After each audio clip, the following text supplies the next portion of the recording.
interceptions. We understand there have been explosions and interceptions throughout, across Israel, against these Iranian missiles and drones as they're being intercepted. So those are some of the pictures you're seeing on your screen now. Let's bring in Sean Bell. He's a military analyst and a retired Air Vice Marshal. He joins us live from Birmingham in the UK. Sean, thank you very much for being with us. Give us first your response then to this retaliation we're seeing tonight against Israel. And how surprised are you that Iran used a direct attack rather than its proxies? Because that's significant, isn't it? Yeah, good evening, Darren. It is significant. I don't think many people are surprised. I think, as your correspondents quite rightly have been saying, you know, when Israel chose to mount an attack onto the consulate in Syria, the Iranian consulate, on the 1st of April, killing 13 people, including a senior military commander, that they must have expected there was going to be some sort of retaliation. I think what's been interesting, first of all, is how long it's taken for Iran to find the right response. And also, I think Iran finds itself on the horns of a dilemma. As many of your previous correspondents have been saying, Iran does not want to get involved in a war, but it has to protect its reputation. And it certainly doesn't want to see any retaliation as being an excuse for Israel and potentially America to start attacking Iran, particularly its nuclear weapons program, because ultimately it's not if, it's when Iran finally develops nuclear weapons. That will be the ultimate deterrent for nations like Israel and the US, and it will not want to see those get lost. So I don't think anybody's surprised at the level of the attack. I think what we're all looking for at the moment is whether or not they are military targets, maybe government targets, whether there have been telephone warnings to advise to try and minimize the number of casualties, and whether or not actually this is a single wave of attacks. I think what's other thing you're seeing on your pictures, I would remind viewers that at the moment, the Iron Dome and systems like that are only really useful against drones. And it does seem to be that Iran has coordinated a series of attacks, potentially even Hamas firing rockets, but certainly Hezbollah firing rockets, and with the Houthis also attacking in the Red Sea. This is a very, very well coordinated series of attacks by Iran, trying to make a clear point to Israel. Yeah, Sean, let's just stick with the issue of the drones. What do we know then about these Shahed drones that are now coming in over Israel and being intercepted? I mean, their range, their speed, their warheads, their payloads, etc. Because we know that they've also been used by the Russians in the war with Ukraine. Yes, I mean, from a military perspective, they're not that capable. I mean, they're about the same speed as a car. They do about up to 140 miles an hour. They have got long endurance. They can travel hundreds of miles, and they can be quite carefully programmed. They've got a relatively small warhead, 50 kilograms, but that will still do a lot of damage on the ground. But they're really more terror weapons than anything else. The huge advantage is that these things are probably only about $20,000 a time, whereas most of the cruise and ballistic missiles, you're talking about $1 million, $2 million a time. So the great thing about drones is that you can afford quantity, and sort of quantity has a quality all of its own, because you can actually start to deluge air defenses, and that's what these weapons are trying to do. They're a terror weapon more than actually physically be able to do material damage, but they are, as you said, very widely being used out in by the Russians against Ukraine targets, because it forces air defense systems to operate against them, sucking up expensive air defense missiles, and therefore creating potentially the pathway through for cruise missiles and the ballistic missiles, which are much more expensive, travel a lot faster, a lot more capable, but obviously are limited supplies and very expensive. Yeah, let's just get a final thought from you, Sean, and stay with that issue of the Iranian strategy here. You were saying it's to overwhelm, is it to overwhelm Israel's multi-layered air defense system, and by using other aerial assets like missiles, cruise missiles, ballistic missiles? In effect, the attack itself is multi-layered as well. The attack will certainly be multi-layered. I mean, there's no point firing one missile and having it shot down out of the sky by the very careful, very high-tech Israel air defense systems. That would appear that Iran was not strong. It wouldn't be seen as a robust response. So it would have to have considered a multi-wave attack. But Iran would have been well aware that most of the drones will get shot down. It's more a question of where the main missile strikes. But my overwhelming sense of this, though, is that Israel must have known when it attacked that consulate on the 1st of April that there would trigger some sort of response like this. And despite America asking Iran for a measured response, telling them not to respond, Iran probably had no choice. So the real question is, what was Israel seeking to achieve with those attacks on the 1st of April? And is this part of a carefully coordinated plan? Because Israel's made no secret of the fact that having dealt with Hamas, it wanted to deal with Hezbollah next. And this attack by Iran might well give Israel license to have a go after Hezbollah next. All right, Sean Bell, live for us there from Birmingham in the UK. Sean Bell, a military analyst and retired Air Vice Marshal. Thank you very much indeed for your time and your analysis. Let's go back to Rory Challands. He joins us live from occupied East Jerusalem. Rory, so just talk us through now what you're seeing and hearing. You're there in occupied East Jerusalem. You've been hearing these explosions, seeing these interceptions. Tell us what you're seeing. Tell us a bit more, Rory. Well, there have been extraordinary scenes, I have to say, over the skies of Jerusalem this evening. Just a half an hour ago, it looks calm now. It is calm. But just 30 or so minutes ago, the sky behind me was lit up with, what looked from here like slow-moving fireworks arching into the sky, which were interceptors launched by Israeli air defense all around the city, rising up to meet the threat of Iranian drones coming in, perhaps cruise missiles. We don't know exactly what the targets up in the sky were. But this is unprecedented, an Iranian drone and missile attack coming into the main cities of Israel, and an attack from Iran on Israeli territory itself, of the launching of dozens, if not hundreds, of drones. We understand that several waves have been launched from Iran, and it's possible that what I saw in the skies just a few minutes ago was only the first of those waves coming in. There might well be more. The Israeli government is saying that the battle is not over.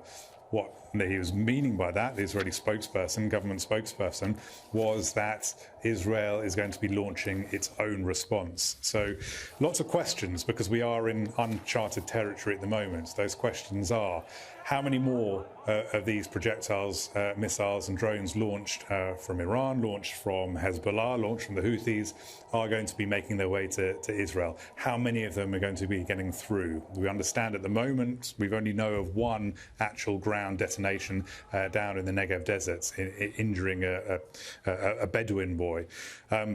What is Israel's response going to be? These are the big questions that are going to be answered only as we go through the night and then into the days to come. Yeah, Rory, you touched briefly there on a possible target there near the Negev desert. Is there any indication yet as to what the targets are and where these drones and missiles might be landing? And presumably, I mean, they won't be going for civilian targets. Well, that's the assumption, but it can't be a given, because, as we've seen, there have been targets seemingly selected in Jerusalem itself, or at least the drones or the missiles were passing over here and being intercepted over here. So we can't assume that civilian targets haven't been chosen. It is more likely that the Iranians are going for military targets. That, I think, is the main assumption from the Israeli military planners and from the Americans who've been assisting them in their overwatch, in their intelligence, in their electronic warfare, and also with planes up in the skies, not just over Israel itself, but over Jordan and around the region, trying to intercept these threats as they come in. We understand that the British have had planes up as well, and the French has been assisting with its navy. So Israel has assistance from various parties, various countries and allies. It's had assistance from the Jordanians as well, who've been shooting down these drones as they've been passing over. It seems, for the moment, like the threat is being dealt with, but no air defence system is 100%, and there will always be things that get through.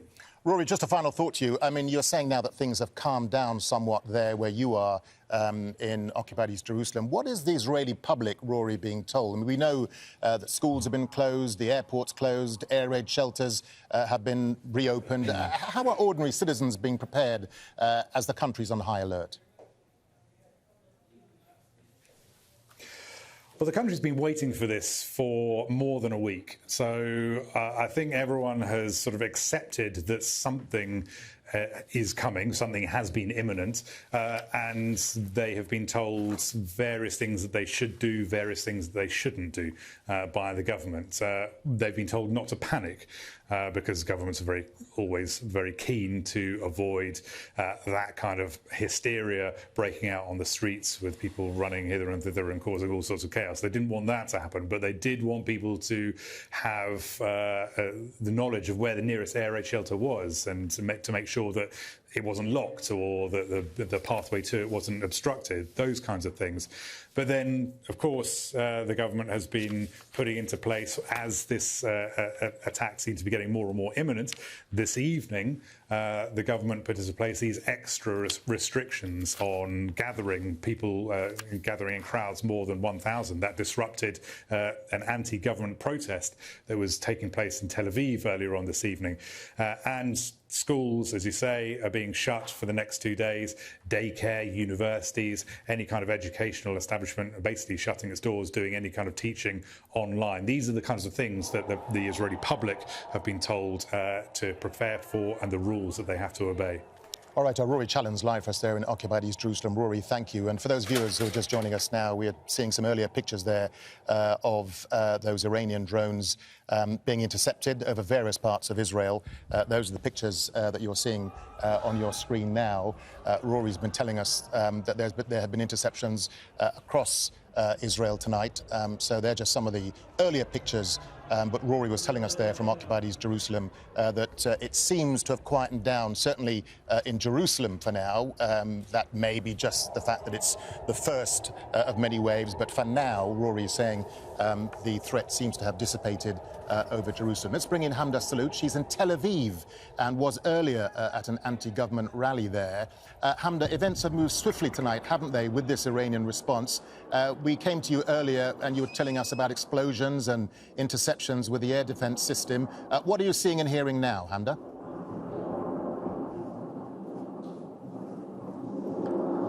Well, now it is seeming like this has passed at least the first wave of it, but the Israelis have said that this is not over. There were initial reports in the evening of a second and third wave of fleets of drones that were also launched. The Israeli Iron Dome missile defense system, the David Sling, the Arrow, all of them in use this evening, but primarily across the occupied territories. We saw in occupied East Jerusalem, where our colleague Rory Challands was, where the sirens were blaring out, but the sirens, in fact, were all over Israel, and the explosions and interceptions within the sky were quite prominent everywhere you look. Now, Israeli planes are also buzzing and roaring overhead, and that's because the Israeli Army spokesperson, Daniel Hagari, had said that there will be multiple types of mechanisms that they will use for air defense, and that includes fighter jets. But it was interesting to see some of these interceptors and some of these drones and missiles potentially coming in from all different directions, some of them coming in from the sea, which we have never seen before, especially in conflicts with Israel. And when it comes to Lebanon, when it comes to Gaza, we've never seen these type of projectiles or interceptors come from the direction of the sea heading south. Now, the Israelis have said that they have had new mechanisms, not only for intercepting, but also saying that they are going to respond and that they have new capabilities and measures for whatever that response is going to be against the Iranians. While the Iranians have said that their mission is now over, that is simply not the case for the Israelis, who have been essentially bracing for this impact since April 1st, since those Israeli airstrikes hit the Iranian consulate in Damascus on April 1st. They said it was a red line. The Israelis never even admitted to striking the Iranian consulate. I will remind you, they typically never comment on their military activity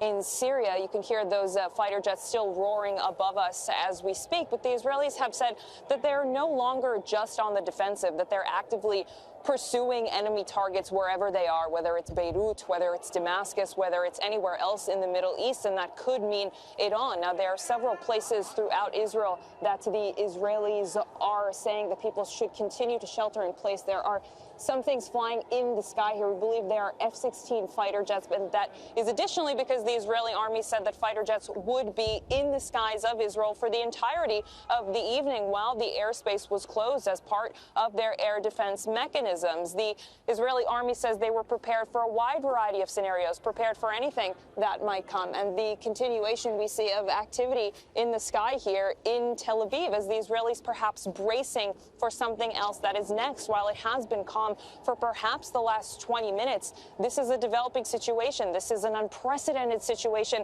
that has never happened before. We have never seen an attack of this size and scale with quite sophisticated weaponry that have come into Israeli airspace. So the Israelis say they are prepared for a wide variety of scenarios, and while they have issued new types of restrictions, new types of measures, the Home Front Command that is part of the Israeli army saying that there are going to be no large gatherings, schools, daycares, kindergartens, certain types of workplaces would be closed for the next 2 days as they're bracing for perhaps potentially not just what happened this evening, but perhaps also bracing for more. The Israeli army has said from the beginning of the Israel-Hamas war that they knew something else could happen. There's still an active front on Israel's northern border with Hezbollah. They say there is an active front in the southernmost city of Eilat with other types of drones and missiles that have been launched there specifically by the Houthis in Yemen. And the Israelis say they are prepared to open up all fronts